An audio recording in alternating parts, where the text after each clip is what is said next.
The Three Sisters. Characters: Andrei Sergeyevich Prosorov, Natalia Ivanova, Natasha, his fiancée, later his wife.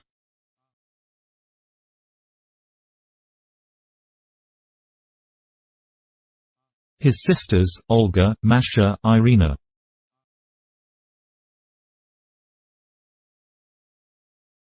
Fyodor Ilyich Kuligin, high school teacher, married to Masha.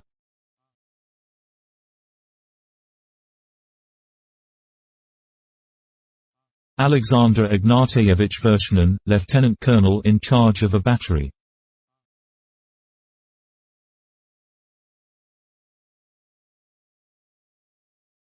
Nikolai Lvovich Tuzenbach, baron, lieutenant in the army.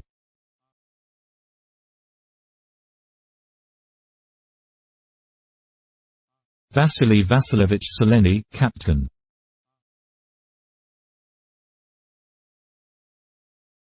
Ivan Romanovich Chabutikhin, army doctor.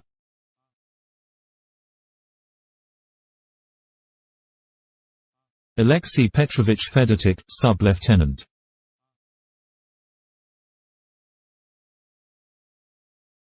Vladimir Karlovich Rode, sub-lieutenant.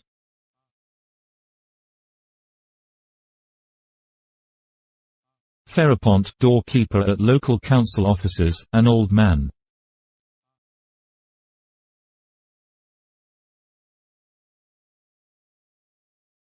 Infisa, nurse. The action takes place in a provincial town.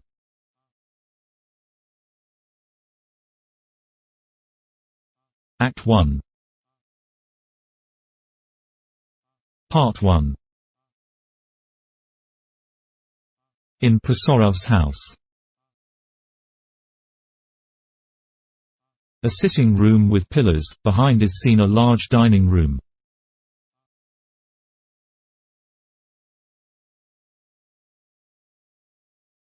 It is midday, the sun is shining brightly outside.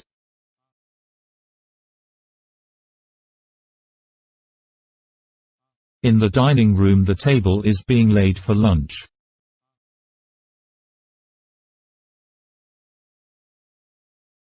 Olga, in the regulation blue dress of a teacher at a girls' high school, is walking about correcting exercise books. Masha, in a black dress, with a hat on her knees, sits and reads a book. Irina, in white, stands about, with a thoughtful expression.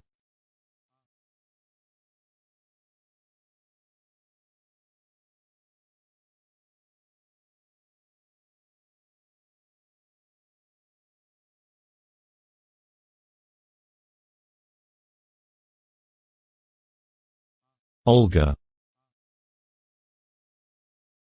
It's just a year since father died last May the 5th, on your name day, Irina.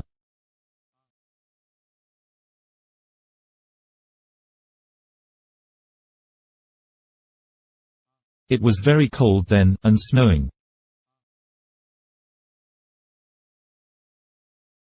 I thought I would never survive it, and you were in a dead faint.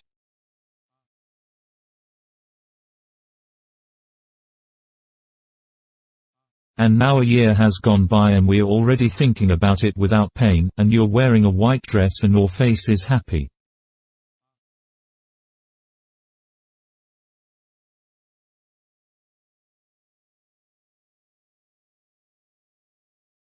Clock strikes 12. And the clock struck just the same way then.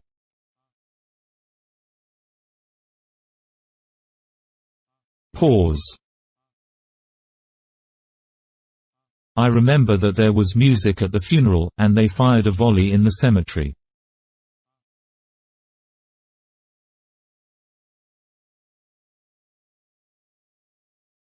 He was a general in command of a brigade, but there were few people present.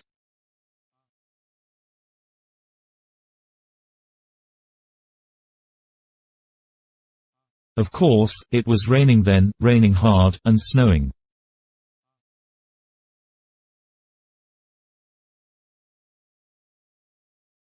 Irina. Why think about it? Baron Tusenbach, Chebutikin and Seleni appear by the table in the dining room, behind the pillars.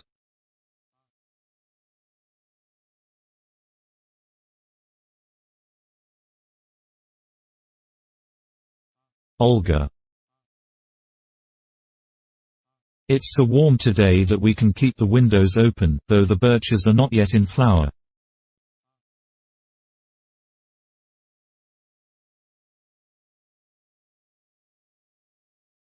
Father was put in command of a brigade, and he rode out of Moscow with us 11 years ago.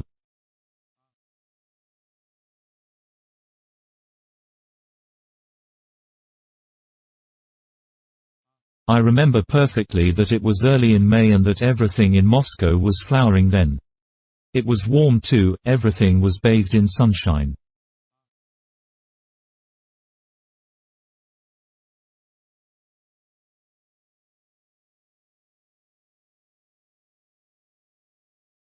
"11 years have gone, and I remember everything as if we rode out only yesterday."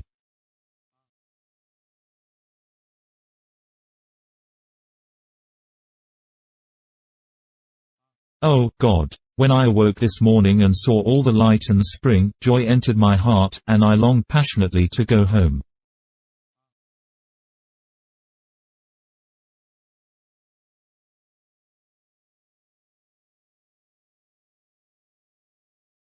Chebutikin.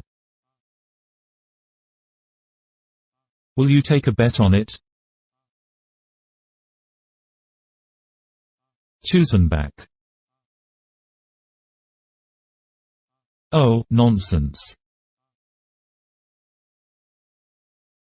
Masha, lost in a reverie over her book, whistles softly.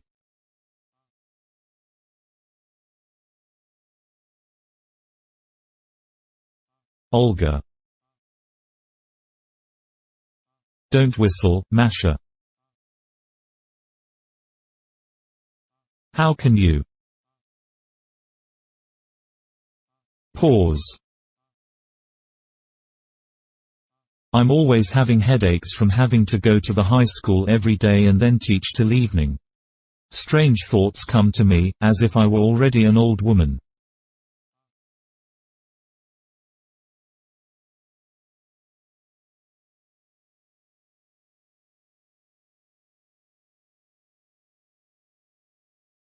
And really, during these 4 years that I have been working here, I have been feeling as if every day my strength and youth have been squeezed out of me, drop by drop.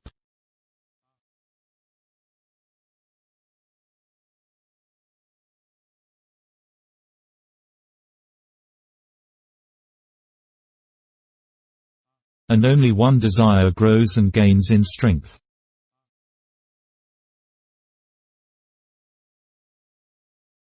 Irina. To go away to Moscow. To sell the house, drop everything here, and go to Moscow.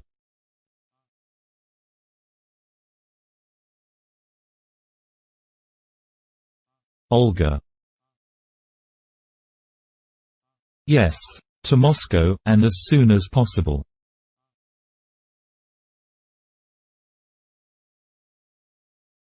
Chebutikin and Tusenbach laugh. Irina. I expect Andrei will become a professor, but still, he won't want to live here.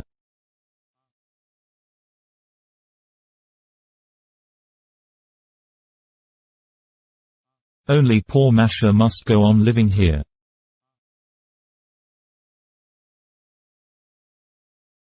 Olga. Masha can come to Moscow every year, for the whole summer.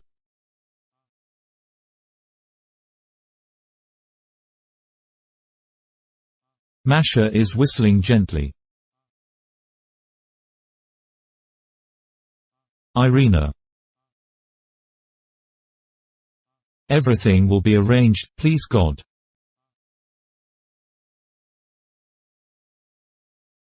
Looks out of the window. It's nice out today.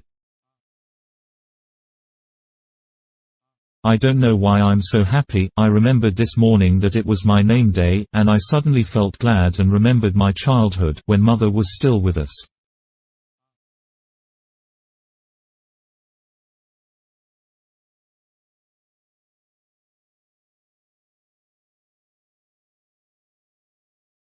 What beautiful thoughts I had. What thoughts?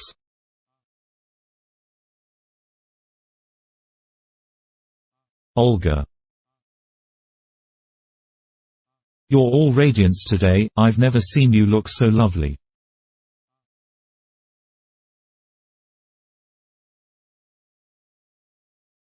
And Masha is pretty, too. Andre wouldn't be bad looking, if he wasn't so stout, it does spoil his appearance.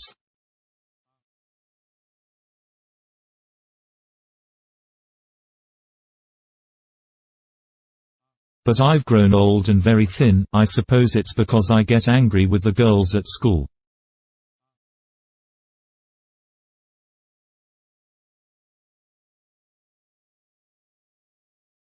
Today I'm free. I'm at home. I haven't got a headache, and I feel younger than I was yesterday.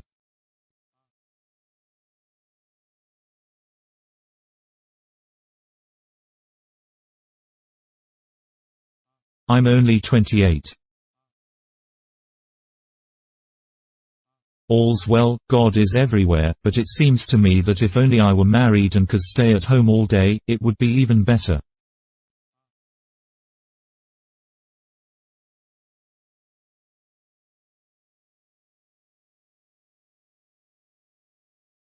Pause. I should love my husband. Tusenbach.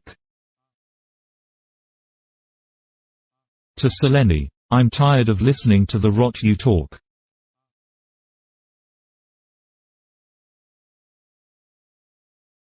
Entering the sitting room, I forgot to say that Vershinen, our new lieutenant colonel of artillery, is coming to see us today.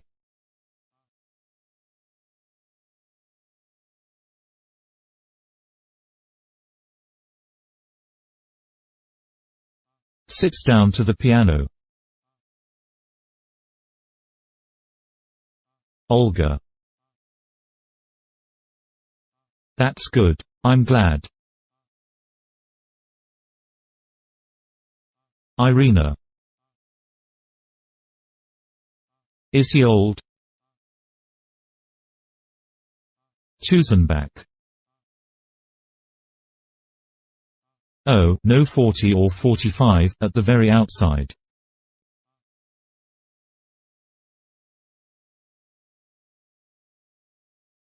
Plays softly. He seems rather a good sort. He's certainly no fool, only he likes to hear himself speak.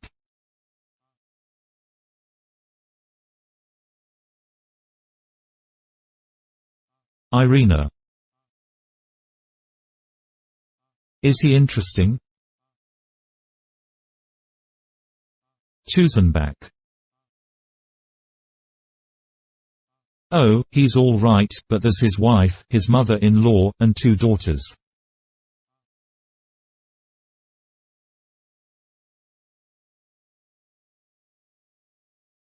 This is his second wife. He pays calls and tells everybody that he's got a wife and 2 daughters.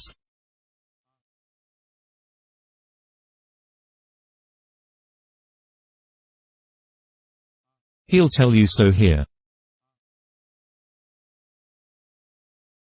The wife isn't all there, she does her hair like a flapper and gushes extremely.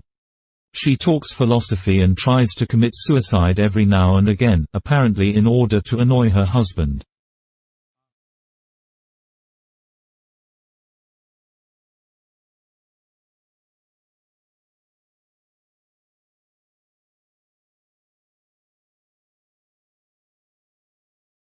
I should have left her long ago, but he bears up patiently, and just grumbles.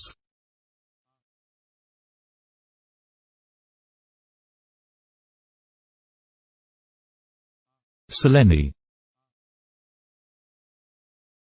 enters with Chibutakon from the dining room. With one hand I can only lift 54 pounds, but with both hands I can lift 180, or even 200 pounds.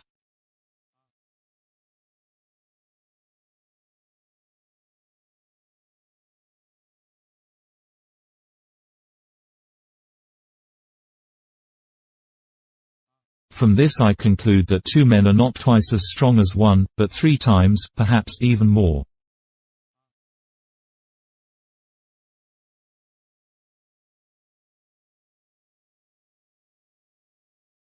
Chibutakon reads a newspaper as he walks. If your hair is coming out, take an ounce of naphthalene and hail a bottle of spirit, dissolve and use daily.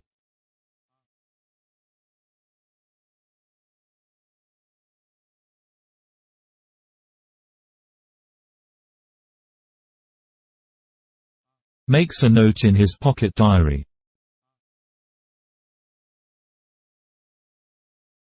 When found, make a note of. Irina Ivan Romanovich, dear Ivan Romanovich.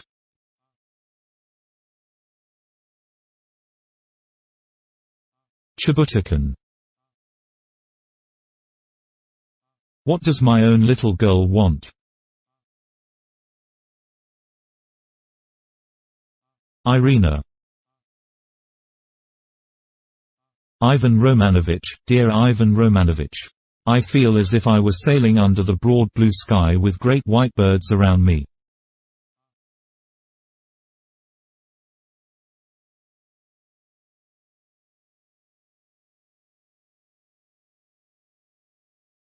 Why is that? Why? Chibutakon kisses her hands tenderly. My white bird.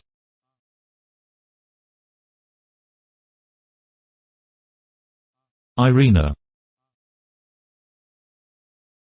when I woke up today and got up and dressed myself, I suddenly began to feel as if everything in this life was open to me, and that I knew how I must live.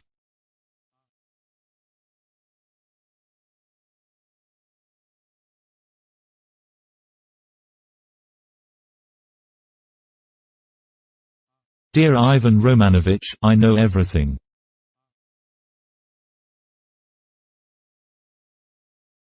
A man must work, toil in the sweat of his brow, whoever he may be, for that is the meaning and object of his life, his happiness, his enthusiasm.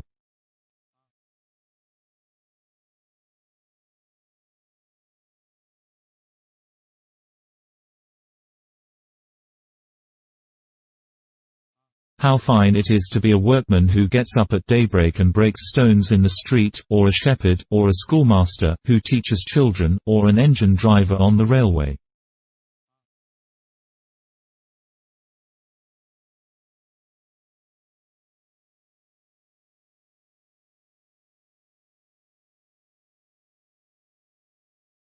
My God, let alone a man, it's better to be an ox, or just a horse, so long as it can work, than a young woman who wakes up at 12 o'clock, has her coffee in bed, and then spends 2 hours dressing. Oh, it's awful.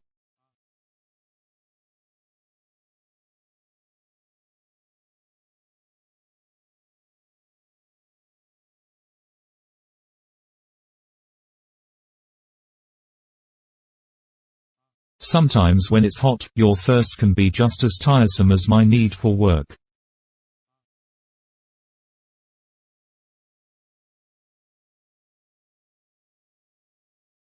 And if I don't get up early in future and work, Ivan Romanovich, then you may refuse me your friendship.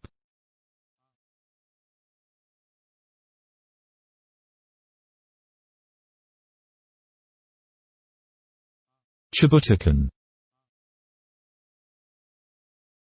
tenderly. I'll refuse, I'll refuse.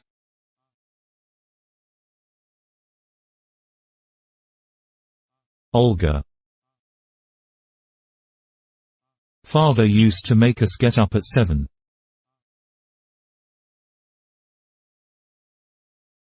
Now Irina wakes at 7 and lies and meditates about something till 9 at least.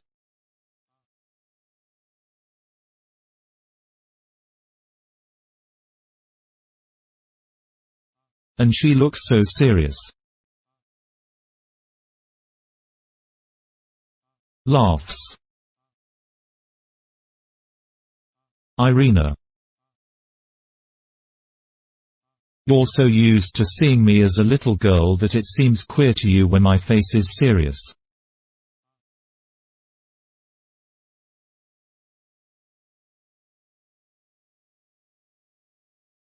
I'm 20. Tusenbach. How well I can understand that craving for work, oh God.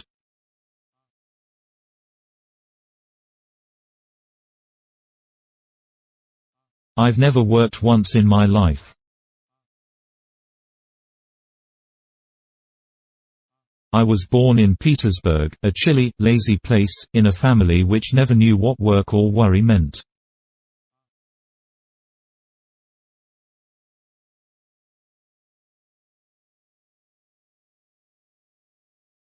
I remember that when I used to come home from my regiment, a footman used to have to pull off my boots while I fidgeted, and my mother looked on in adoration and wondered why other people didn't see me in the same light.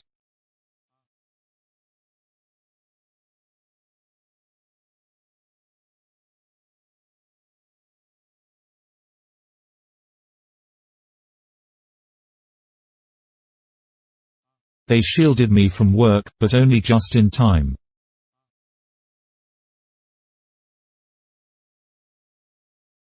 A new age is dawning, the people are marching on us all, a powerful, health-giving storm is gathering, it is drawing near, soon it will be upon us and it will drive away laziness, indifference, the prejudice against labor, and rotten dullness from our society.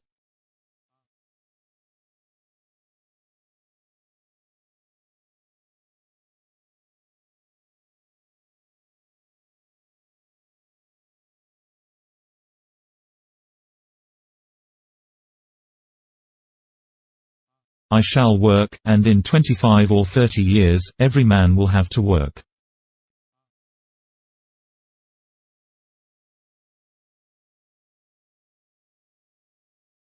Everyone.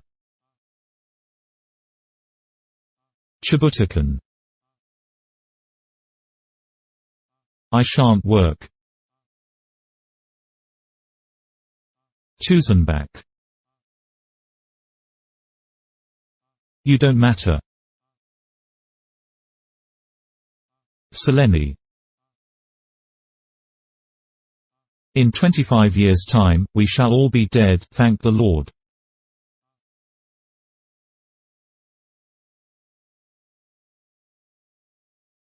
In 2 or 3 years' time apoplexy will carry you off, or else I'll blow your brains out, my pet. Takes a scent bottle out of his pocket and sprinkles his chest and hands.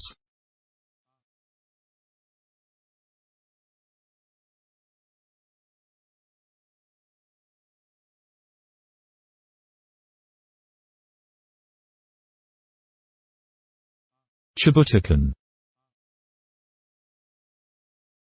Laughs. It's quite true, I never have worked.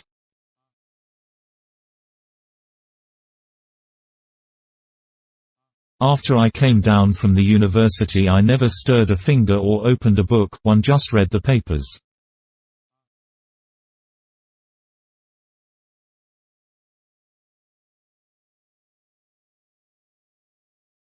Takes another newspaper out of his pocket.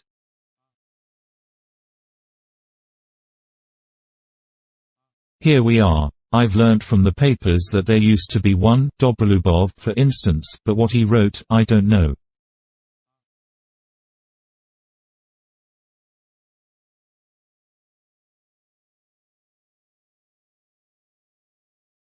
God only knows.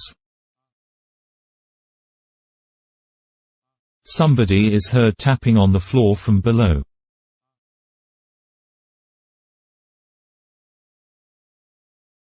There. They're calling me downstairs, somebody's come to see me.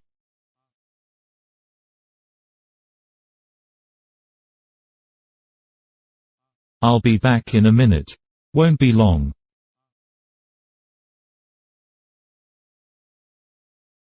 Exit hurriedly, scratching his beard.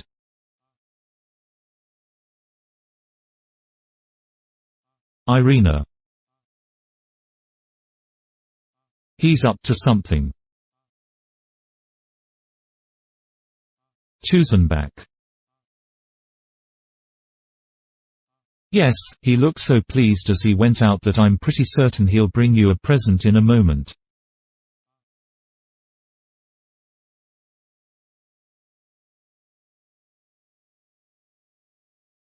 Irina. How unpleasant. Olga. Yes, it's awful. He's always doing silly things.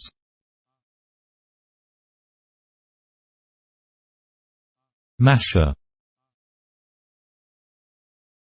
There stands a green oak by the sea.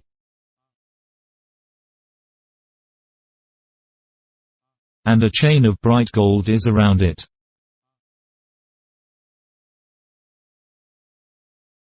And a chain of bright gold is around it.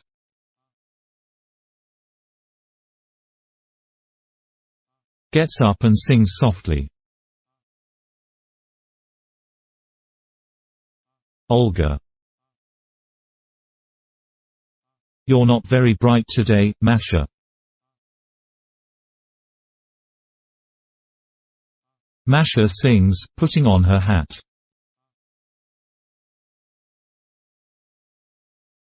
Where are you off to? Masha. Home. Irina.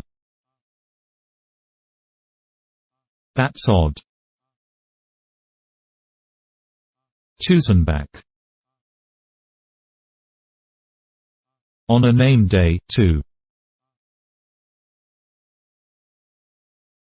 Masha. It doesn't matter. I'll come in the evening. Goodbye, dear. Kisses Irina. Many happy returns, though I've said it before.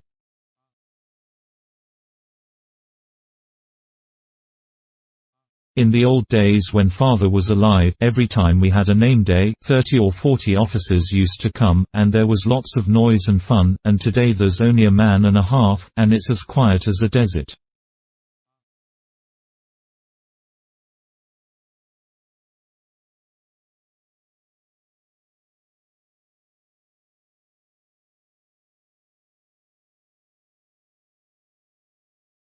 I'm off. I've got the hump today, and am not at all cheerful, so don't you mind me.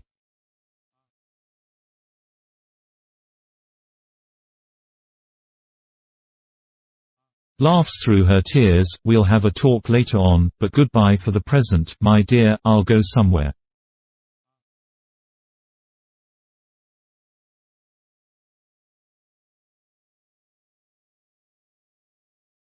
Irina. Displeased. You are queer. Olga. Crying. I understand you, Masha.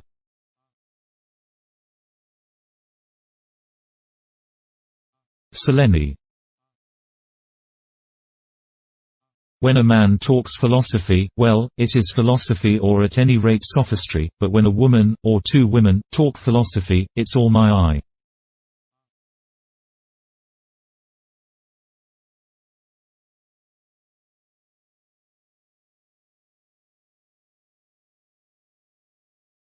Masha. What do you mean by that, you very awful man?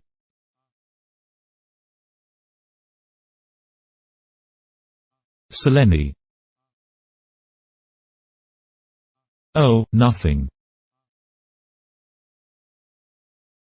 You came down on me before I could say, help.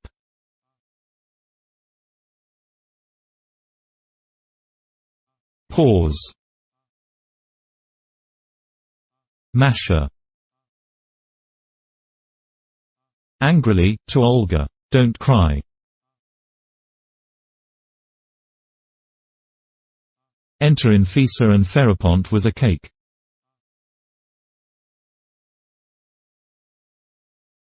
Infisa. This way, my dear. Come in, your feet are clean. To Irina, from the district council, from Mikhail Ivanich Protopopov, a cake.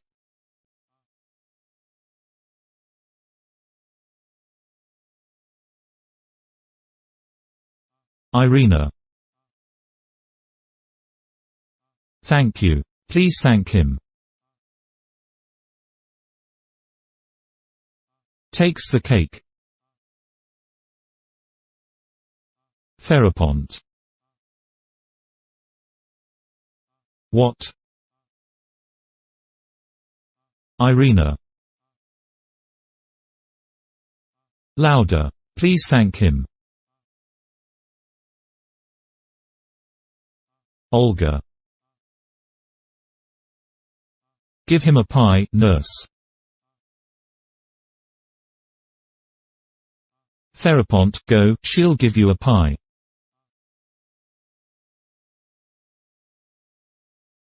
Ferapont. What? Infisa. Come on, Grandfa, Ferapont Spiridonich.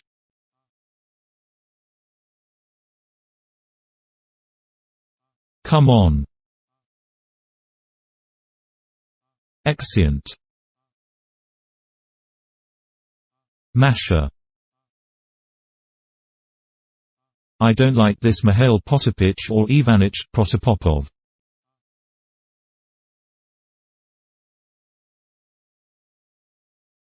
We oughtn't to invite him here. Irina. I never asked him. Masha. That's all right. Enter Chabutican followed by a soldier with a silver samovar. There is a rumble of dissatisfied surprise.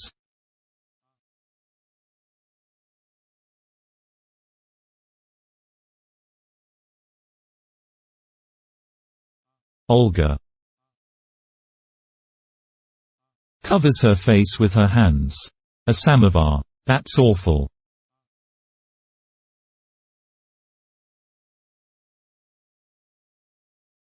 Exit into the dining room, to the table.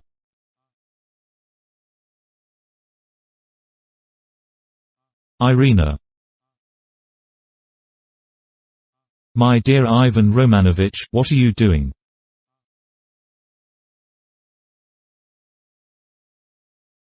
Tusenbach.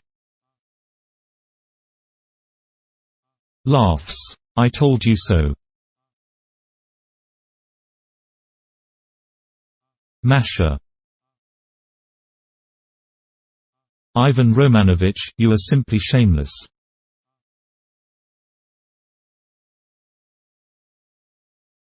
Chabutican.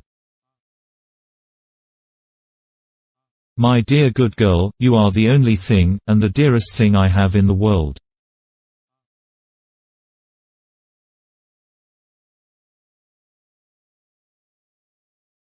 I'll soon be 60. I'm an old man, a lonely worthless old man.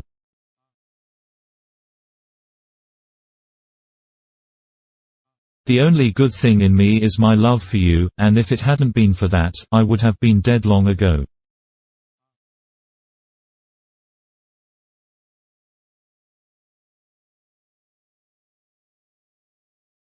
To Irina, my dear little girl, I've known you since the day of your birth, I've carried you in my arms.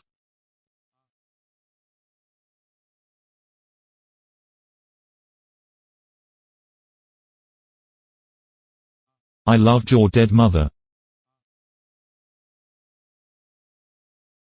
Irina. But your presents are so expensive. Chibutakon. Angrily, through his tears. Expensive presents. You really are.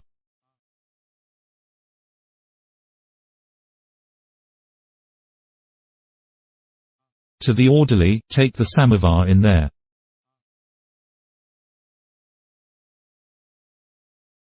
Teasing, expensive presents. The orderly goes into the dining room with the samovar.